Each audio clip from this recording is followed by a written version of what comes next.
name's Greg Shively, and I'm part of a group of hybrid strength and conditioning and rehabilitation professionals. We help facilitate and protect an active, healthy, athletic lifestyle for people. We fight against standard healthcare services and believe that the weak are fragile, the clumsy stumble, and the slow eat last. We are Sports Rehab Experts.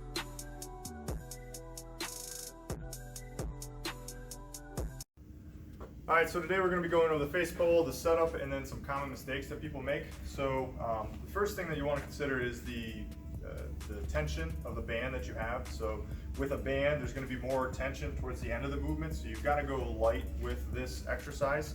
If you're trying to progressively load it, it's probably better to use a cable machine that doesn't have a heavier and heavier resistance of a band, because when you get into heavy bands, at that back position, a lot of tension is going to develop, and that's where the hardest point of the exercise is. So you just need to be aware of that as you start to progressively load this exercise.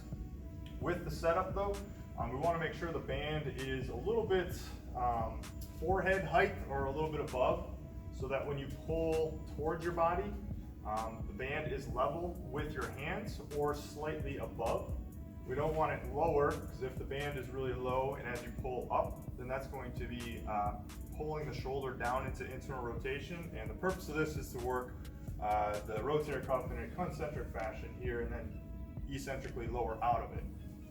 So band height, head of your forehead, or height of your forehead, or a little bit higher, so that when you pull back, you're working the rotator cuff concentrically there.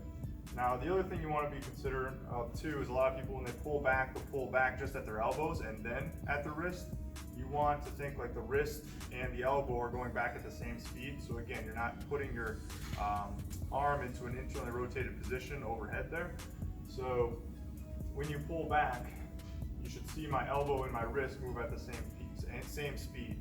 Now also, my thumbs are pointing backwards. That creates a little bit of supination, which again opens up the front of the chest, creates a little bit more external rotation, which is what we're trying to drive with this exercise. So thumbs go back, wrist and elbows move at the same speed, and then you come back together. You don't want to try to jam your wrist back as far as you can. The wrist should remain stacked right over top of the elbows, and then come back together. So the whole arm moves as one unit as you perform the face pull, and you'll perform that for a desired number of reps. The other thing that you'll see people doing is when they pull back, you'll see them flaring their ribs forward and creating a lot of extension at the rib cage, and not being able to dissociate thoracic extension from rib cage extension, or scapular retraction from thoracic extension. So there is some thoracic extension that goes on here. We just don't want an excessive amount that allows the rib cage to migrate forward, and then the scaps need to retract independently of the thorax. Hey, thanks for watching. If you found yourself wondering how we can help you more, visit us at sportsrehabexpert.com, where we have more free content, products, and courses that you can take to accelerate your learning. Or you can just send me an email at greg@sportsrehabexpert.com. And one more thing, if you found this video helpful, please subscribe so you get notified whenever a new video comes out. And please like and share any content that you feel was helpful. Thanks.